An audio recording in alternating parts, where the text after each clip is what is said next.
This is Girl Stop Playin, a weekly show that empowers Black women to stop playing with their potential so they can live a life that they love. I'm Coriel, your favorite homegirl, and I'm on a mission to help Black women make the money and get the honey. You can have it all as long as you're willing to work.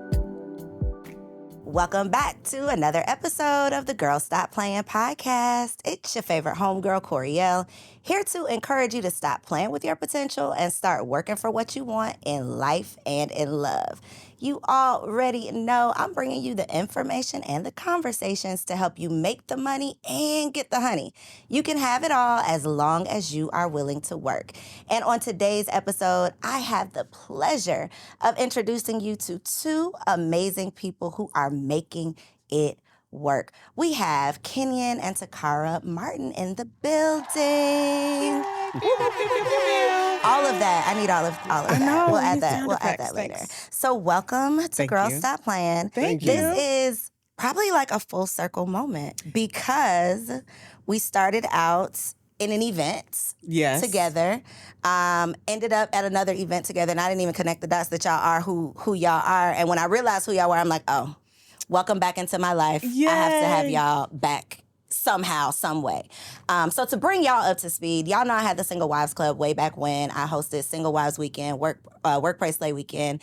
I don't know what year y'all came. It was maybe 16, maybe 15, 16, 14, 15, 16, It somewhere had up to in be there. 16, literally the year we got married. Okay, 2016. So this is how far we go back. You all came and spoke on a panel. Yep. You had such a unique perspective, I think, and I think that you all just offer a look into a relationship that we don't often get to see. So I would love for you all to just start by sharing a little bit of your love story, not necessarily, like, well, yeah, I do want to know how y'all met, again, all of that. Tell us all of the things and like where y'all were in life when y'all met. Oh, Jesus. So you want me to start Yeah, and then you you start take the it. where we are in life? Go ahead. Because I think that's how we normally volley. We met in 2010. 2009, 2010, through mutual friends Okay. on Facebook. Never met in person or anything like that, and just maintained a respectful distance, but like admiration of who that person was. Does that mean like staying connected on social media, or like what does that mean? We somewhat, because we really didn't like each other either. So it was like I had a big mouth and I had a very opinionated personality.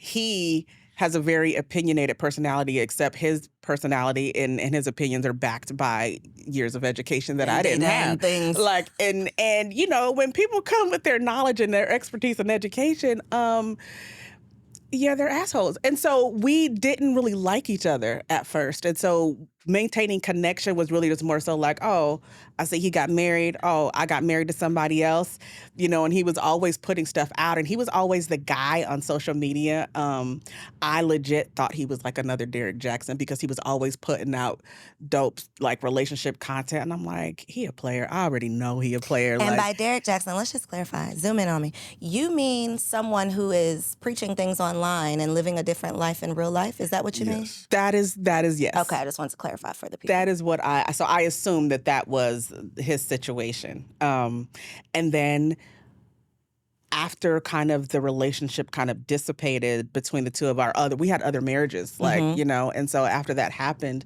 he just, even though we didn't like each other, I still respected him. And I had a respect for what he stood for. And so at one point he posted something, and I'll never forget, it was just, he said, what was Uriah doing that allowed for God to take him and then his wife to be taken from him?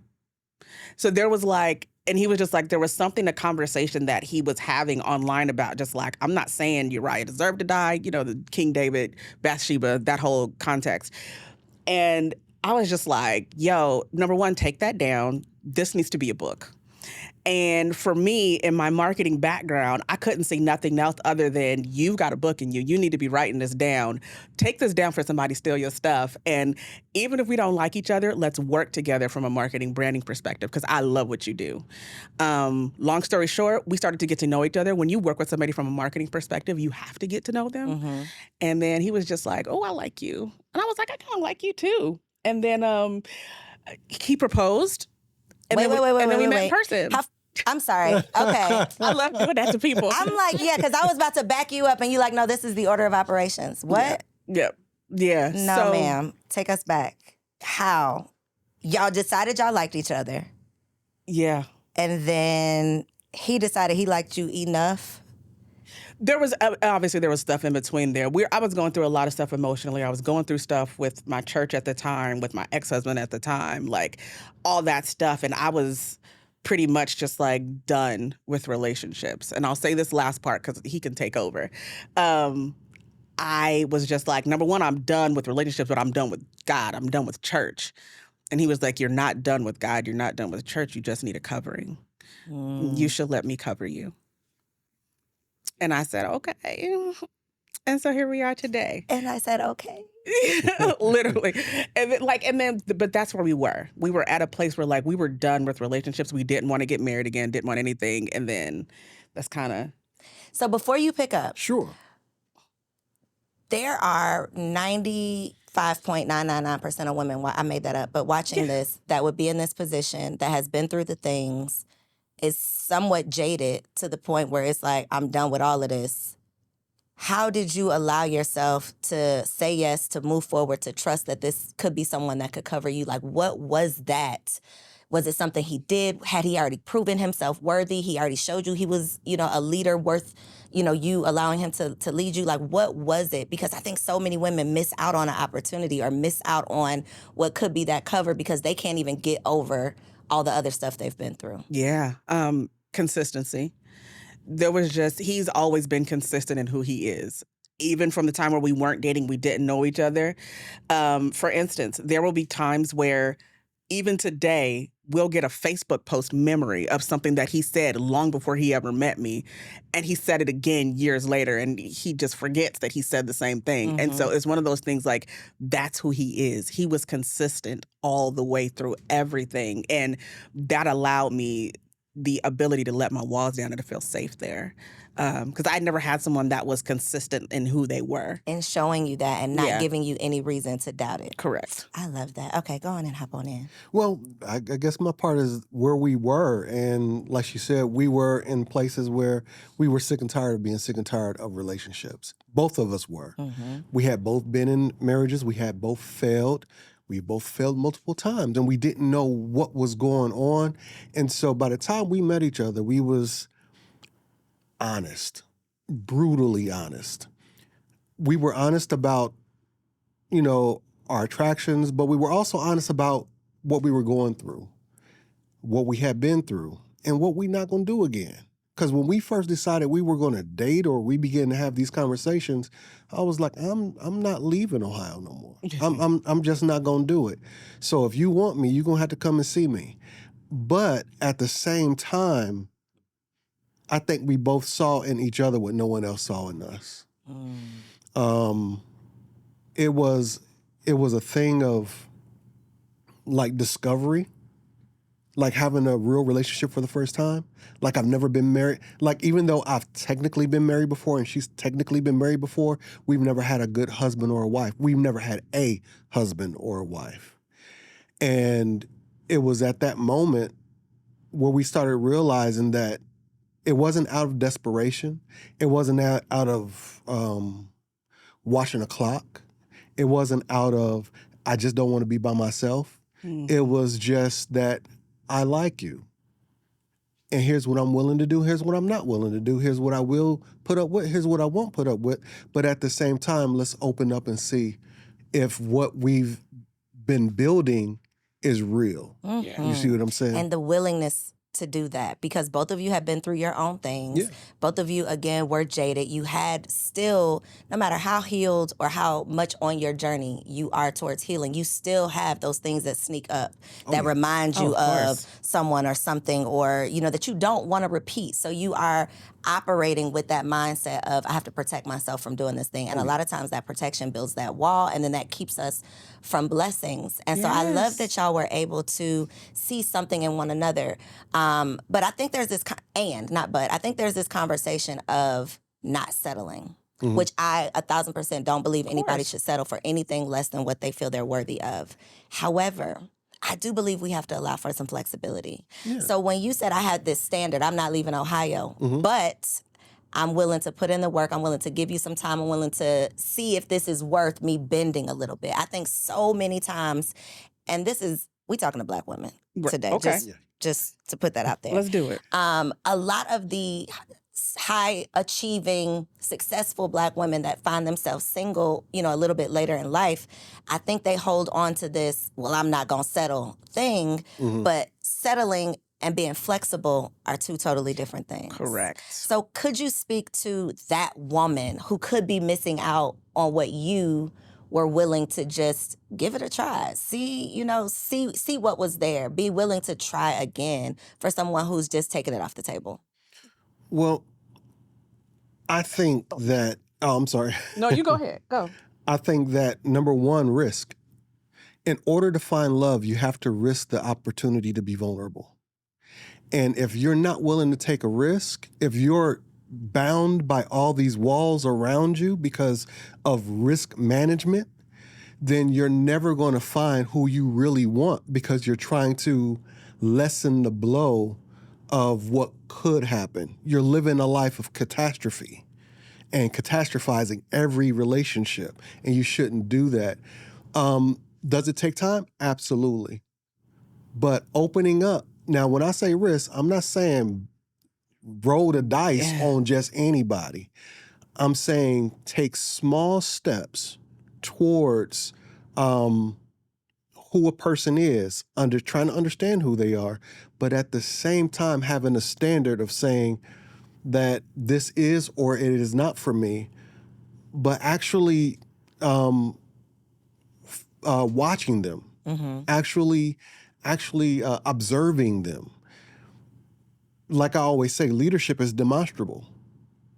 A man is going to be what a man is going to be. A woman is going to be what she's going to be in every season. So you need to take some time to watch, but you also have to take the risk to watch too. Yeah. And I think too, for so many of us women, and I always speak to the idea that I grew up in church, right? And so we were basically raised from the crib to be a wife. And a lot of times, not even a lot of times, I'll speak for Taccara. When I was dating, when I was single, and even when I was married before, I was dating to be a wife, but I wasn't observing their capability of being a husband at the same time. And so while there were boxes that I wanted checked, there were things that I wanted and required of a man. When I was younger, no, I didn't. I didn't have things I required. I just wanted to be a wife. Let me stop lying. While those things were there, I would literally jump over the observation stuff that he was talking about and just go straight to, oh, he wants to marry me. Let's just get married. And I think when we do that, we start every dating relationship looking to be that person's wife.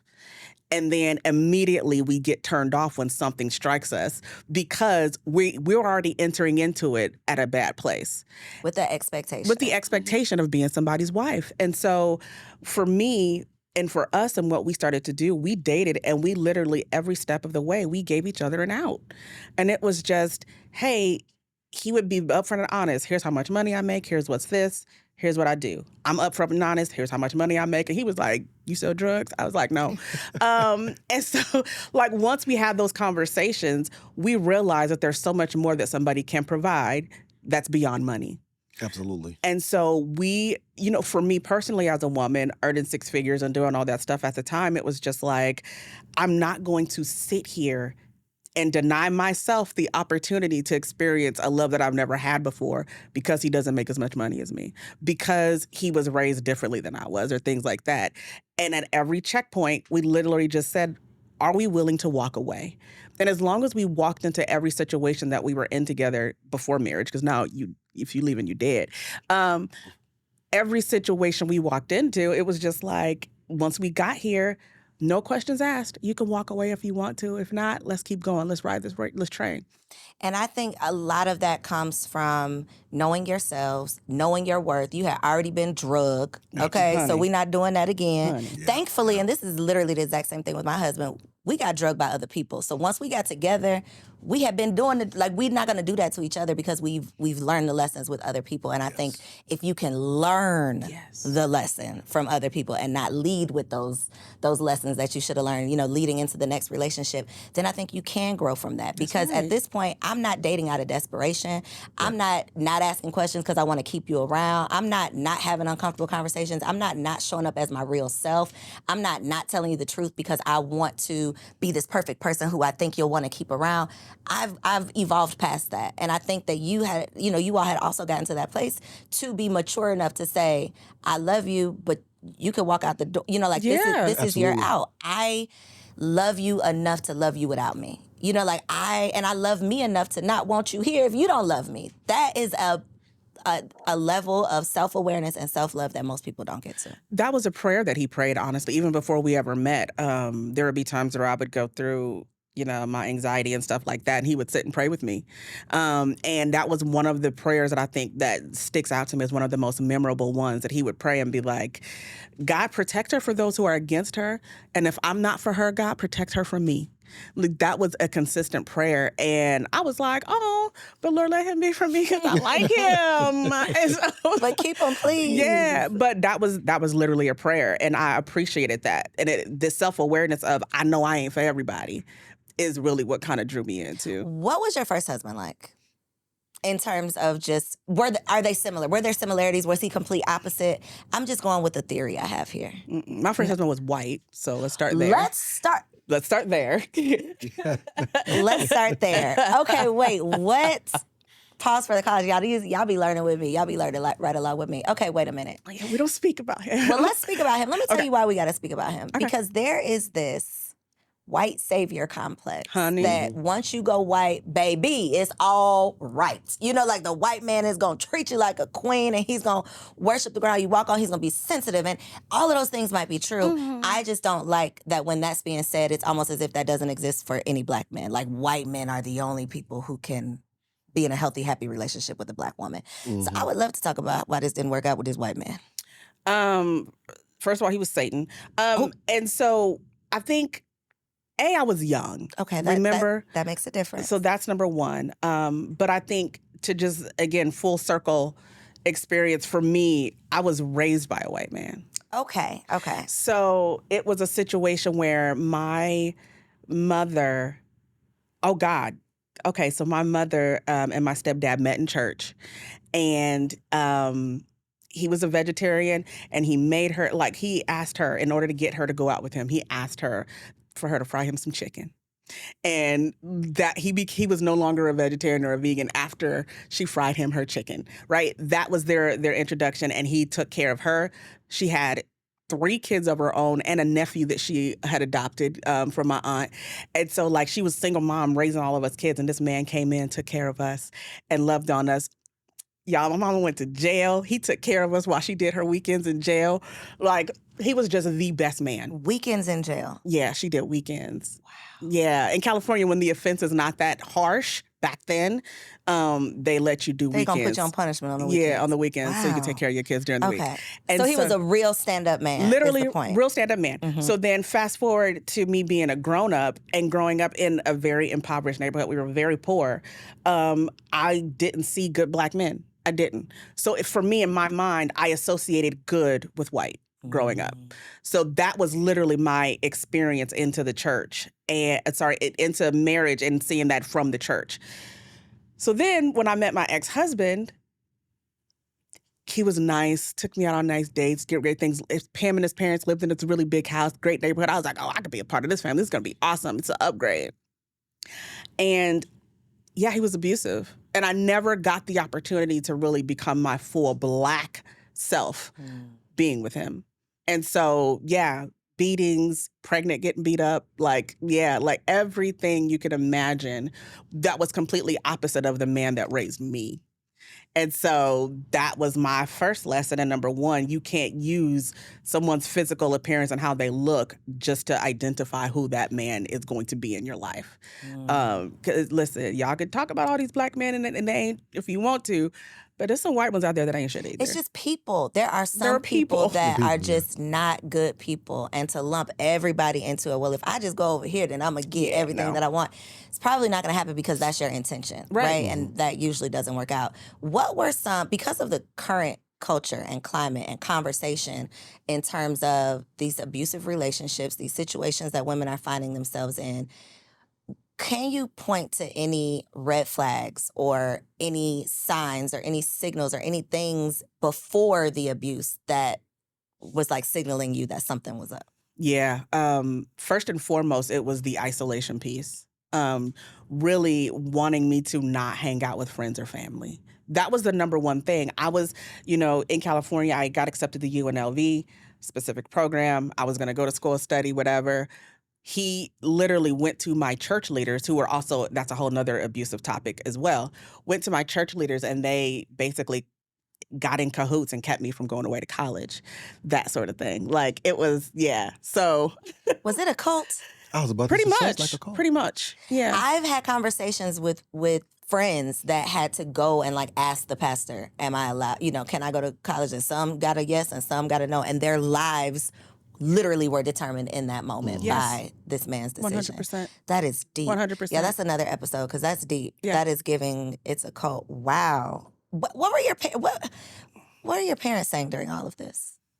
They were just as much as invested in the church community as I was. But so. did they see any of these red flags, or were My they? stepdad did, actually. He really did. Before he died, like, he would be like, listen, y'all don't go through and let this girl marry this man, fine. He was like, I'll support it, but there's something not right there. My stepdad caught it, first and foremost.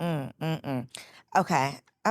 We have to talk about that again. Yeah, sure. How do you date a woman that's been in an abusive relationship? Carefully, very carefully, because you don't know what to do or what not to do. And let's be honest, I'm, flawed myself. I'm a man myself. I raise my voice. I get boisterous. Men are very physical or can be physical or whatever the case may be. And so now, and you make mistakes, you feel like you got to wrestle the world. So now when you're talking to a woman who has been abused, you have to begin to understand, number one, you need to be accountable enough to understand that once you choose her, you're responsible for her. That's number one. Then number two, you have to understand that, no, it wasn't you. But if scars are still there, it is up to you to be tender around those scars. And so that was my perspective, especially as she was going through what she was going through with that church at the time when I met her. My whole idea was, okay, we're not going to kick God to the curb, but we could kick these Negroes to the curb. You know what I mean? Because I'm not here for play. I'm here for real. And if I'm going to cover you like clothing, let it be soft on the inside, but keep out everything on the outside, like armor. That's me. And so I want to be where she can lay her head and be comfortable, but anything outside of me gets the business if it comes for her. You see what I'm saying? Standing on business about yours, huh? Baby. Come on now. I love it. And that's important, but you got to be tender. A lot of people think, or a lot of men think, that you have to be this manufactured form of masculine to be attractive, to be a man for a woman, to do this, to do that, to do the other, when all you have to be is life-giving. It's called generative. And if I wasn't there to give her any life, then what am I doing in her life? Period. And so that's where I was, and that's the kind of man who I had to be. What's your advice for women who are rediscovering themselves? Because the woman who you have to be in an abusive relationship, the shell of yourself that you have to become in an abusive relationship versus this that you get to blossom into once you've escaped that and can settle back into who you truly are, that's a process. Yeah. So being on the other side of that process, and not just being on the other side of it like you survived it, you are thriving right? You weren't jaded so much that you couldn't trust another man. You weren't jaded so much that you could trust him, but then you ruined it. Because we'll do that too. I almost did. Yeah. That's a thing. That's a thing. So what is your advice to women who want better, but they need to become better also in order to even entertain better? Well, it is a process. Shameless plug, the soultiesdetox.com is available. We created a process based upon that, to be honest with you. Come on, shameless plug, tell the people. And because it is, I tell people, me and Kenyon's results are not typical. This is not something where you're going to meet the guy, he's going to sweep you off your feet, and y'all are just going to be happily ever after for the most part.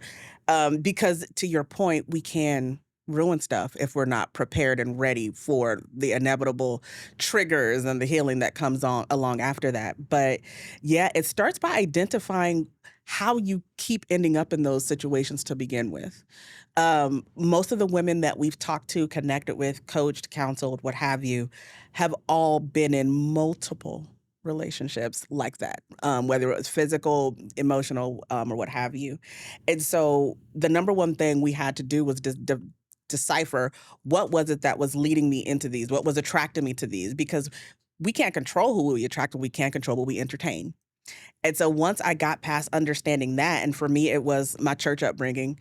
For me, it was, I got daddy issues too. This is like, I'm a whole 3 different shows. I could be on all your podcasts and talk about something different. So that, the daddy issues, everything. Okay, so there was that. Then it was identifying all of those different people that hurt me throughout that journey and releasing it. Because one of 2 things typically happen when we didn't release those people for real from our lives. One, we inadvertently looked for people just like them in different skin, and we didn't even realize we were chasing those types of things, or we kept going back to that person over and over again. And so it was, identifying and then elimination of those people. I'll save the rest for the book. It's a long, literally 5-week journey that we take people through. And then from that, it was realizing that not everybody who hurt you in your past is a reflection of people who are going to hurt you in the future. And that's the constant work that I'm still doing all the time. We get into it. I have to work myself through mentally a situation where I say, yes, you've experienced this in other relationships before, but what's different now? He's been consistent. He's been secure. He's got other stuff going on right now. You need to have this conversation. You need to communicate. Mm-hmm. Don't shut down. Don't become passive aggressive. Don't go hide like you used to. Go do that. And I literally have to talk myself through certain situations to make sure that I'm not treating him away simply because I know what I'm feeling in that moment is not from him. It's from somebody else. Accountability is everything. I think. I like how you summarized that. I said 10 minutes worth of words. No, that is, I loved all of your words that you said, but all that was jumping out at me was I got to be accountable for how I got here. And I think a huge part of the problem that I see with Black women, again, I only know Black women, y'all. I'm always only referencing Black women. A huge part is that we don't want to take accountability. We get ourselves, not necessarily we get ourselves in these situations because nobody's going out knowingly looking for abusive relationships. But we find ourselves in these situations. And then instead of taking an introspective look and say, okay, what was my point of attraction? What was I thinking? What was my intention? What was I willing to settle for? What was I thinking that I needed? What was I trying to fill a void with? Instead of going through that whole very tough process of doing the self-work and figuring out what is up with this common denominator, we usually don't take accountability. We say, oh, well, he was a bad person, or, I used to blame my mama, and it is still your fault, but I'm working through it, right? Because I think a part of it, too, is we think we get credit for identifying the problem. You get half a point. You don't get the full point unless you bring it back together and actually actively work on fixing that problem. Mm-hmm. So I don't get to just say, baby, no, I can't have tough conversations with you because I didn't trust my mom. I don't get to use that as an excuse for bad behavior. Yes, I can identify this is the root, but now what am I going to do about it? Mm-hmm. So I think a lot of times we don't have that accountability, even with ourselves. I'm not even talking about going to therapy or hiring a coach or taking a class. I'm just talking about with yourself. That's it. We can't even keep it real with ourselves for long enough to realize, it's you that is leading you back here. Now let's figure out what it is, who you are, why you are, how you are, so we can figure out who you need to become. Absolutely. Yeah, I think the problem is that there's a cultural narrative that she's supposed to be found. He's supposed to sweep her off her feet. Right. He's supposed to lead her from there. And so accountability being an outward-facing energy, so to speak, or outward-facing thought, which we're putting on ourselves, the cultural narrative doesn't allow women to be accountable. I'm not saying there's an excuse, because women should be accountable, but the narrative has always engineered Black women to be rescued, not accountable. And so the problem is that now, when you're looking for who's going to save me, who's going to look out for me, it's you. You have to look out for you. And it's not just by setting these high standards. It's not just by, some meme-esque type of entering into the dating relationship. It's about checking on yourself. Who are you? What are you? What defines you? What hurt you? Have you healed from that? Are you healing from that? Are you healed enough for that to be carrying this on to another man? You see what I'm saying? Go ahead. Yeah, no, I'm just piggyback off because I think too, especially as Black women, we have had to carry so much for so long. Accountability wasn't a problem for us when we had partnership. When we were cooperatively in different things. But I think when we've had to start carrying so much as Black women for so long and we default to a defensive posture, that becomes our norm because we're always on the defense. We're always fighting, whether it's work, whether it's the ex, whether it's, anything that's going on in our lives, we're always fighting. And when we're always coming from a defensive posture, there's very little time to take accountability for things, because once somebody acknowledges a problem, we're just rushing to try to solve the problem. We're not rushing to try to explain the problem. Or explain it and solve it and get through it, not to say, okay, what in me triggered that? What in me did I do that? And I think I've had to personally do that work to make sure that we get into it and I be going in, and I literally do start explaining stuff, and just go stuff, and he was just like, but are you hearing what I'm saying? What happened? Why are you getting defensive? Just are you telling me what happened? Are you hearing me? Are you understanding me? And I've literally had to continue to go back over and over again and remind myself that this is not an opportunity to be defensive. It's an opportunity to be accountable. And this is not the enemy. Right. That is such a hard part, I think. And I love that you're sharing that. We are madly in love, but I still be going off sometimes. We still be having these moments. It is not just all sunshine and rainbows, and it never 100% is. Sure. But there are so many tough conversations. If you care, if you want this to be a healthy, happy, lifelong thing, there are so many tough conversations that have to be had.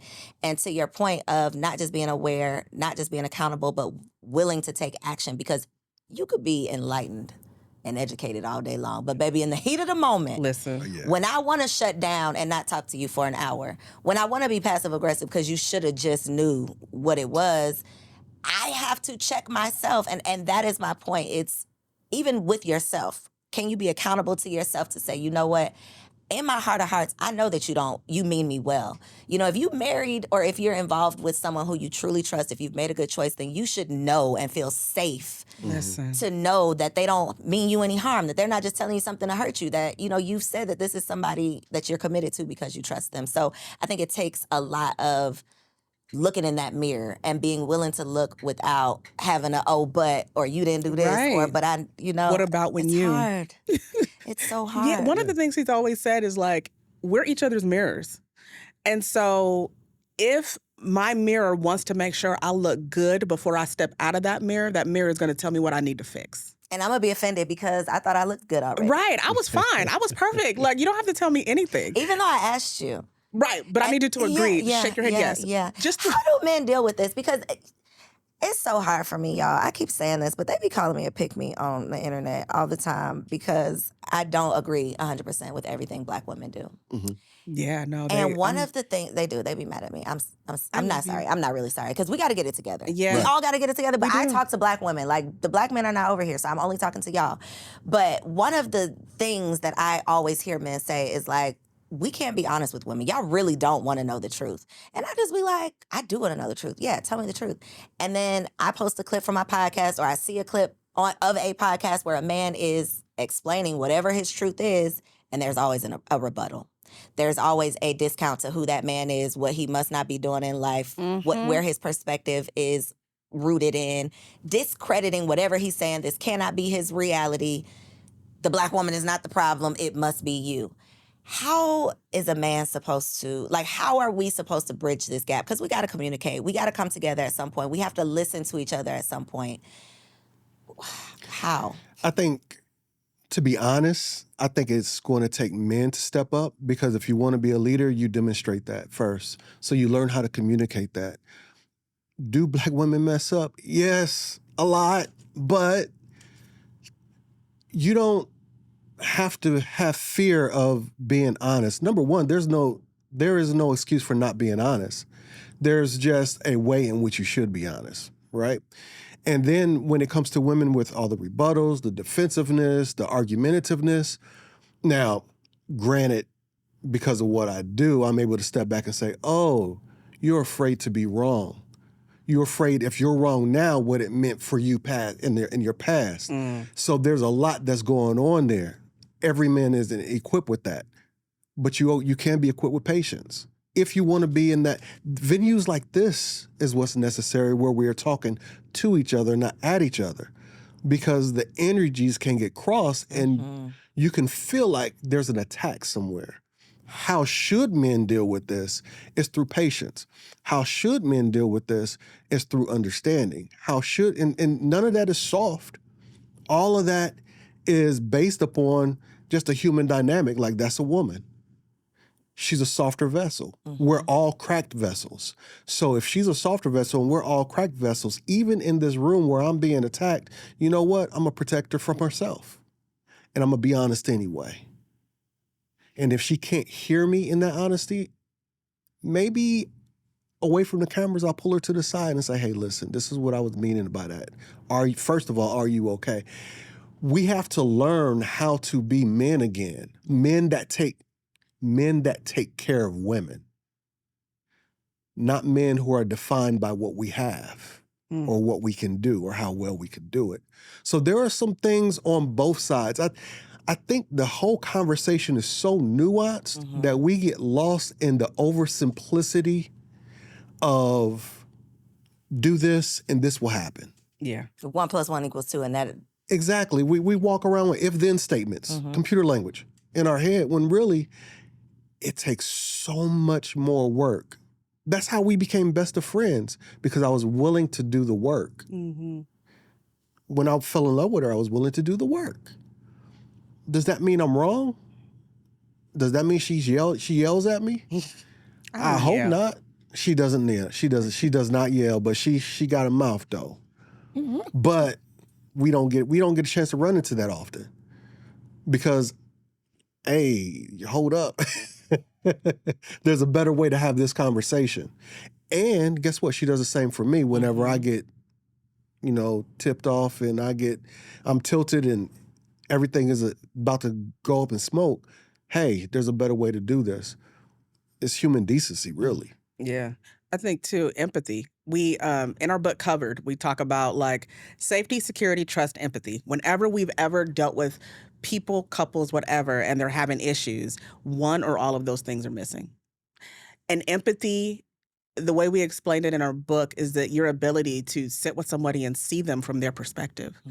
And I think a lot of times what we're seeing on the internet, because everybody and their granddad can pick up a mic or a phone and say something, it's one of those things where we're constantly infighting within the Black community, right? And so you don't see it in any other community. It's just us fighting each other and ripping each other down. And honestly, I have to listen to some clips twice before I make an assessment or a judgment, because the first time I have to sit with why it triggered me, why it hit me where it did, like, ouch, was there some truth to that? The second time I listen to it, it's like, okay, I have to evaluate it from their experience.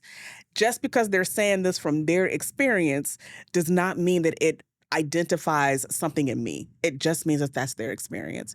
And empathy tells you what that experience is, or that they're doing it that way, as opposed to me and myself always, coming from an offense. Being triggered. Yeah, being triggered. Me you're talking about. Yeah. I think, too, one thing that we're missing is just, like, compassion, kindness. Yeah, girl. Being just, like, good to each other. Like, the men that have sat down here and said something about peace, that this is, one of the things they desire in a wife. And I say peace because that means different things to different people. Mm-hmm. But the way that women roll their eyes when a man says he wants a woman that brings peace, it's like, that's offensive. You want me to bring you be your own peace. Like, I'm not here to be. That's the attitude that comes behind it. And if I think just over my life and just the relationships that I've seen in the Black community, of course, they haven't always been like loving relationships. Right. Black women are notoriously categorized as having a mouth, waving that hand, talking back, doing all of the things, not being agreeable. Mm-hmm.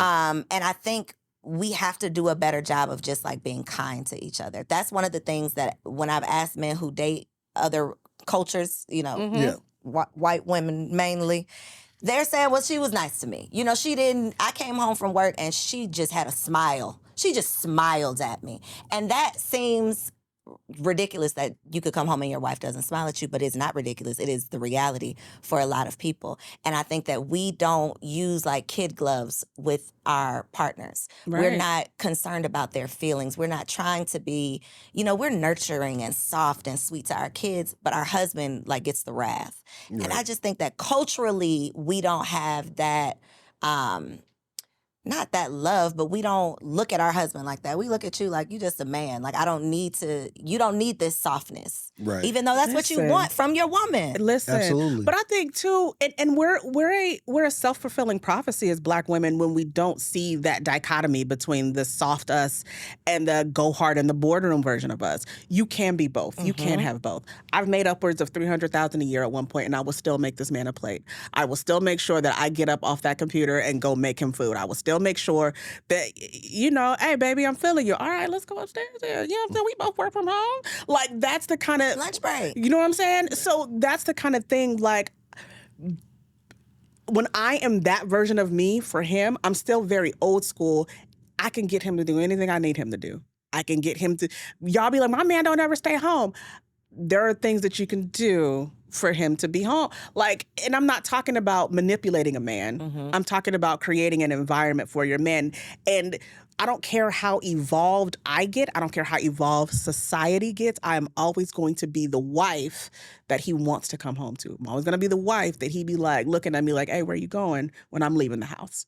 And that's just, call me a pick-me too. But I feel like a lot of y'all are single and bitter because there's not a balance between the boardroom version of you and that wifey version. You want the man to just accept this version of you 24/7, and that is just... It doesn't work. It doesn't work like that. It doesn't work. But I think the kid example is easy for women to digest because and it goes back to the emotion thing. It's like we can understand kids. We can break it down for kids. They can come to us crying and we know that you're just tired. Whatever this is that you're presenting, it ain't really that. Like you really just didn't sleep last night. We can identify that with a kid and then we can understand it and then we could be soft. But when it's your partner, it's almost like enemies. It's like we're attacking each other versus attacking the problem. We aren't seeing each other as partners. You know what that is? The reason why it's easier with kids is because of hierarchy. The woman is naturally more powerful, so she can guide and direct. Then when you look at the hierarchy of the house, whether you believe in it or not, there is another cultural narrative that the man should lead. So I shouldn't have to guide or direct. He should automatically know. And so the humanity has been taken away from men. Men are no longer human. We're beasts of burdens that just live in the home. And we need to be looked at as humans with emotions. That narrative is so terrible that we don't even see ourselves with emotions. And so we don't even know how to channel our emotions outside of being extra happy, extra horny, or extra angry. We don't know how to deal with that. So we need to deal with our emotion. How do we, when we talk about compassion, kindness, all those things that really is found in the fruit of the Spirit, basically, right? How can we practice any kind of belief system? Christianity, one, whatever, but any kind of belief system that compensates that and not treat each other with that. And so we are genuinely considerate of each other because we genuinely do love each other and we see each other's wounds. We see each other's hardships, flaws, strengths, weaknesses, all that kind of stuff. We're human. And until we begin to see Black people have been dehumanized for so long. that we dehumanize each other. Yeah. And that's what keeps this thing in between us, even when we're trying to love each other, because we don't know how to. And I think one thing that somebody told me, they're always going to be your brother or sister in Christ regardless. And I think if you don't we trash talk, we be cussing, like we be going off on each other like in the house, like we just have fun. Yeah. But at the end of the day, that's my brother in Christ. Y'all, people ask, like, we talk about exes and things like that. Why don't you trash your exes in public? Why don't you talk more about like stuff he did? People need to know. Yeah. At the end of the day, it was still my brother in Christ. Do I ever want to be involved with that joker again? Absolutely not. If I see him tomorrow, it'll be too soon. Like if I never see him again, it'll be too soon. But it's still my brother in Christ. And so at the end of the day, even when we get into it, I'm never going to throw shots below the belt, because at the end of the day, number one, those words matter, but he's still my brother in Christ. And I'm never going to disrespect that structure between us. And I want to live this belief system that I say I have. Because if we talk about the number of angry, bitter, hateful, mean church folks that I've met, it's like, do you say you're a believer, They don't. but you're not an actor. You're not acting on these beliefs. You're not doing it. You're speaking it, but you're not doing it. Real quick, that's the problem with church folks. We talk too much. We want to speak everything into existence, but not exist in it. And that's the problem. That's good. We do more talking than we do demonstrating. One thing that y'all are demonstrating is that y'all actually like each other. And I love that. That is not typical, right? Results not typical. Asterisk. Results not typical, right? Yeah. Before you had ran to the restroom and he was talking about road trips, and he was like, I only like doing road trips with Taccara. Like, we have such a good time. And I was like, why did my husband be sitting around saying the stuff he enjoyed doing with me? It made me think, like, does, 'cause I've heard him tell him he stuff. likes you when you ain't around. Like he's really, y'all actually really like each other. We do. And so you put up a post, and I had sent it to my husband. And then I watched the rest of it, and I had to go real quick and unsend it from my husband because you was about to get me in some trouble. So let me tell you about this post. Oh, no. It started with, the question was like, what is something that men appreciate in relationships?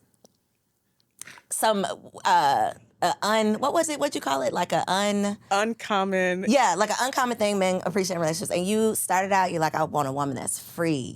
She's free. She's herself. She's uninhibited. I'm like, yeah, that's me. That's me. I sent it.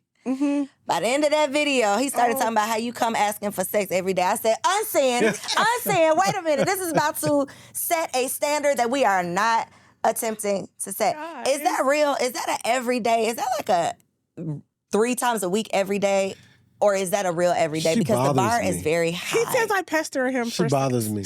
Hey, it don't happen all the time, but I mean, she lets me know, like, it's bad. It's bad. It really Not is. as bad. You can. No, not bad as in bad, but Right. bad as in it can be annoying. It's cute. It's cute.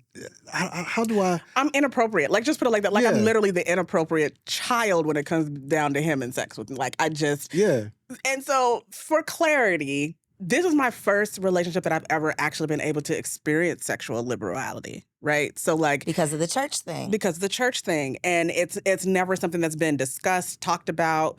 Kenyon is my third husband. He's not my second. He is. Wait, we skipped a husband. So the white man, were they 2 white men? Were they both white? Nope. So which one did we skip? You skipped the second one. Okay. We skipped the second one. Okay, we'll Yeah. skip them. We can skip them. Go ahead. Yeah. And being married in situations, I was a first lady at one point, and so there was just like, I couldn't express myself sexually in that, and God made me nasty, and so I was like, Not I was born this way. I was born this way, like I didn't know what to do, and so for him to invite me, I'm like, because it's his fault. He invited me to be myself sexually with him. He invited me to show up and just learn what I like, in the marriage, sexually, whatever. Like, every sex toy I have, he bought. Like, you know what I mean? It's one of those things where it's just like, he wants me to know what I like and wants me to tell him what I like.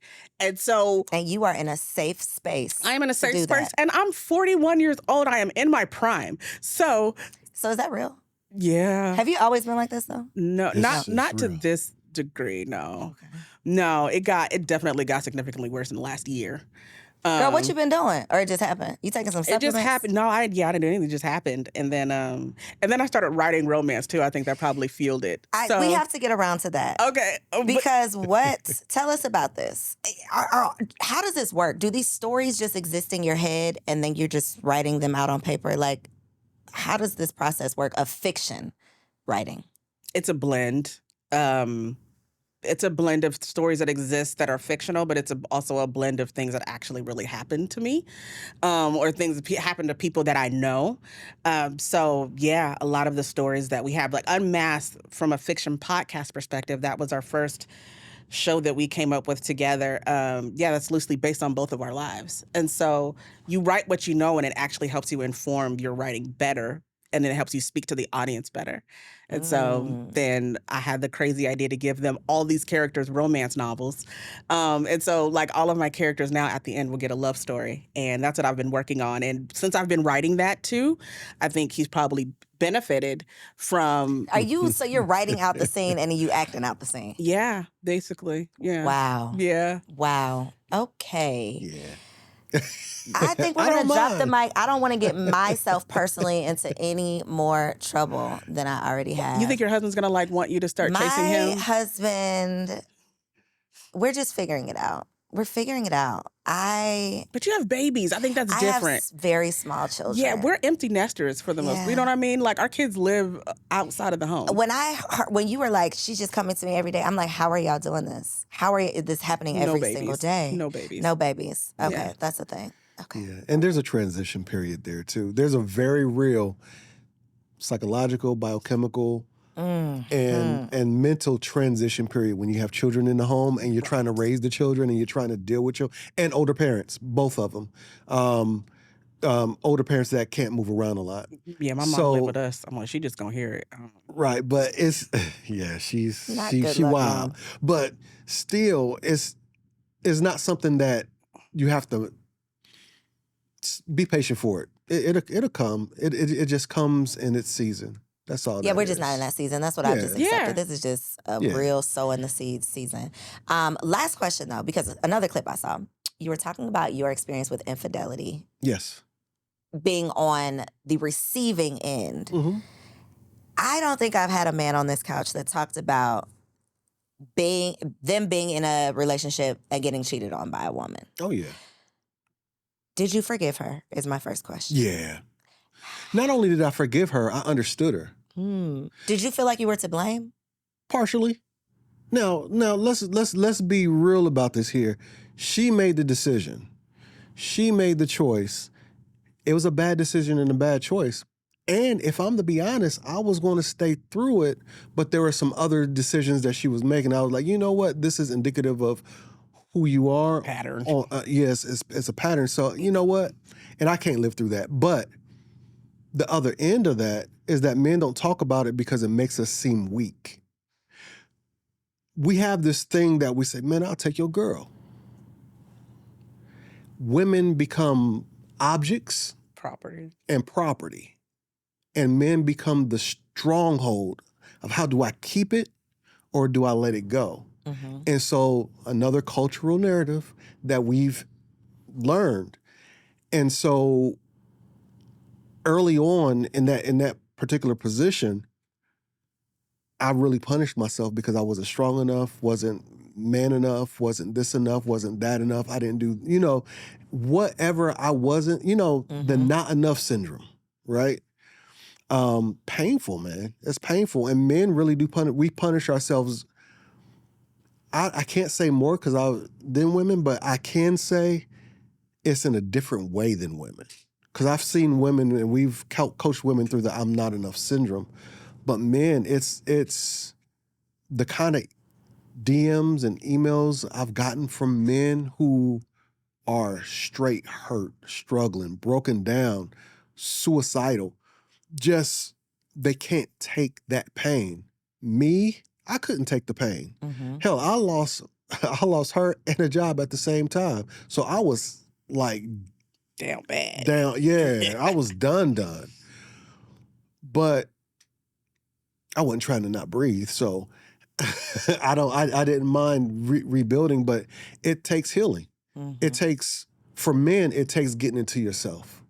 And men are much more willing to get into ourselves than I see women do that. I'm talking about as far as discovering yourself, as far as figuring out what's right in this world, because we're fixers. If I couldn't fix her, then I'm going to fix me. So now we're objectifying ourselves. But I took a path that helped me understand just, you made some mistakes. I think even that is such a mature perspective, and again goes back to awareness and accountability. Because for the husbands who don't want to go home to their wives, if I'm the wife, I'm gonna think to myself, what is it about me or this house that my husband doesn't want to come home to? Maybe there's something that we can adjust or change. I'm not gonna say, you better come home. I'm gonna call you Right. a million times and make sure you on the way, and I'm gonna look at the G. That is irrational and insane. So in the same vein, when it comes to infidelity, I think that not to victim blame, because definitely don't want to do that, but I think there does take a level of what were the circumstances that led to this versus you are just wrong with what you did. Yes, you are wrong with what you did, but what led to that? Absolutely. What led to that? What was at the root? Because and not to say that you have to, forgive or stay or anything, but if you don't figure out what this is, whatever it was, who's to say that you're not going to repeat this again and have the same situation with a new person? Right. Yeah. And that's what I grasped hold to. I didn't want to be that guy again. Albeit we got married young. We had been together. We shouldn't have been together in the first place. Not that way. Maybe as friends. She cool people. But I knew, I was raised in church too. Not the same cult that she was, but I was still raised that men are this, men are that. I need this, I need that. And I'm gonna be honest, I was looking for validation. Seeking validation, insecure. When you say a man have to be mature to see all this, maturity hurts. Maturity don't just happen. So it's after going through that I realized, oh shit, I was for the streets. Now she wasn't. Now I'm not going to bash her in the reason, because I got a lot of pushback from dudes like, but what about her? You got to put her stuff. No, I don't. I'm a grown ass man. I don't. Right now, I'm not the insecure boy, so I don't need your validation nor anyone else's. I'm a grown man. So at this point, I'm going to own mine. Let her do with hers what needs to be done. We've had those, her and I have had those conversations of, what could I have been better? What could I do better? And stuff like that. So, giving her credit, she's gotten some maturity too, but that stuff comes through pain. And you have to look at yourself. If any man who's not willing to look at himself and grab hold of the accountability, he's not worthy of a woman to me. Wow. I think one thing that you said that is probably a whole nother podcast episode was that you shouldn't have been with her anyway. There are so many, y'all should have never slept together. Y'all should have never said I liked you. Y'all should have never went on down that aisle. You should have never. And something in you told you that too. Yeah. You just You knew ignored it. your intuition. You knew it. You know and what? so here you are trying to turn this bad boy that you were so attracted to into this good husband, and you should have never. You should have never tried to make him fit into this role that you wanted him to be versus what he showed up as. Ma'am, can I just say, half the time we stay with those jerks because sex is good. And so we've had this conversation. We probably get in trouble with church people, but celibacy and not having sex and abstinence and so forth is not just about immorality. There is a real thing that happens to your body, especially as a woman, when you sexually invite a man into your space. And so when you're looking at that and how you're becoming connected, and I'm not talking about the spooky soul ties, I'm talking about the idea of biochemically what happens to your body, then you literally will ignore every red flag that comes across your table because the sex is good. And as soon as that man begins to feel that you are starting to get hip to who he is, oh, he gonna D you down again. And so that's the whole process that I feel like when we tell people like, don't have sex before marriage. Hey, for me, I don't tell you that from a scriptural perspective. I tell you from a place of it allows you to keep your eyes open to the stuff that you really shouldn't be. You're not jaded. You're not blinded by Correct. this other thing. Right. So Unmasked, tell them where they can, I was about to say watch it, where they can listen. What else y'all got that we can support? Let the people know. Oh, wow.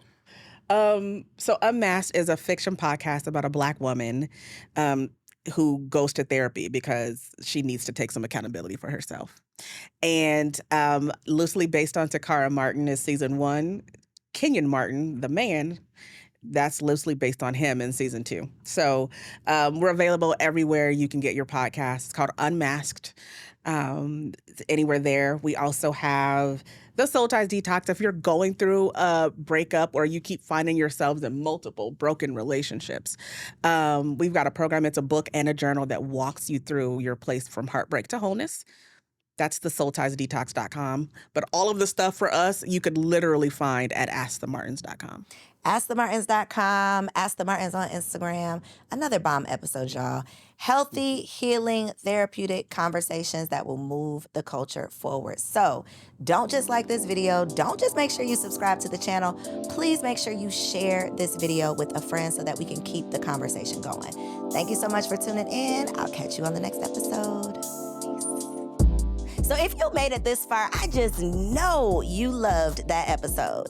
Well, what you did not know is that we recorded it right here in ATL at Elevate Studios. Yes, your girl has her own studio, y'all, and it's not just for me. I'm opening it up for you too. So if you have a podcast, if you are a vlogger, a YouTuber, or a content creator, and you are looking for a professional studio to record your content, or you want to hire me and my team to fully produce your content, make sure you check out the show notes below or log on to elevateagency.com.